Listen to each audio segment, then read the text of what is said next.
Mike Love is the co-founder of the Beach Boys. He's been taking the stage with the group for over half a century. He tells the story of his life on and off the stage in his new book, Good Vibrations, My Life as a Beach Boy. You know, my father had passed away a couple of years ago, and there are things I would have liked to have, heard from him.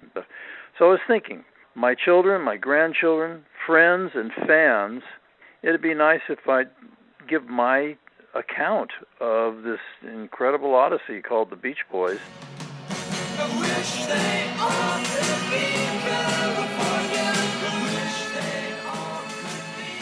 That odyssey started in Hawthorne, California, when Love joined forces with his cousins Brian, Dennis, and Carl Wilson, and friend Al Jardine. Brian Wilson was the Stalin of the studio. He was really in charge, especially of the tracks and the arrangements and stuff.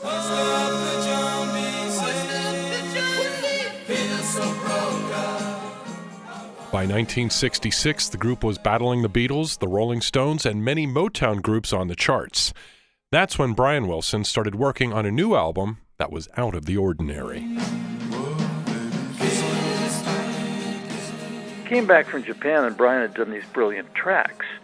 And we all went right in the studio and worked really hard on doing vocals, incredible and beautiful vocal arrangements.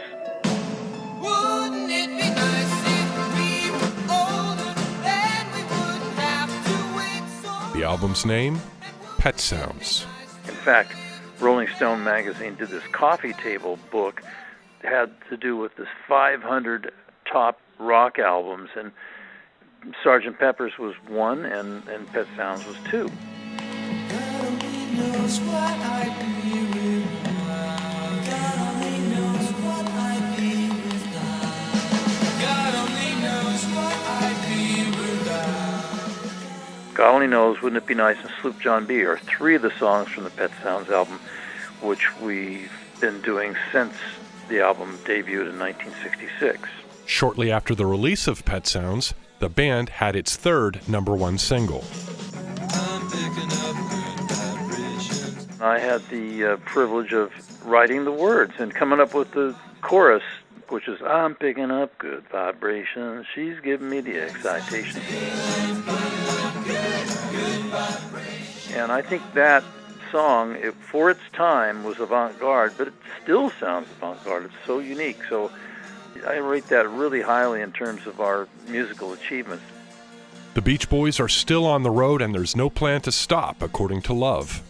It's really the audience. It's really the fact that people still love our music that keeps us wanting to do what we do. We did 172 performances last year.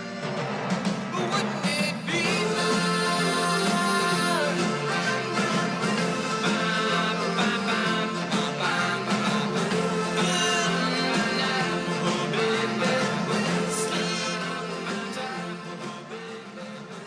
The Beach Boys were inducted into the Rock and Roll Hall of Fame in 1988. They've sold more than 100 million albums worldwide and have the most top 40 hits by an American band. John Lorinc, WABE News.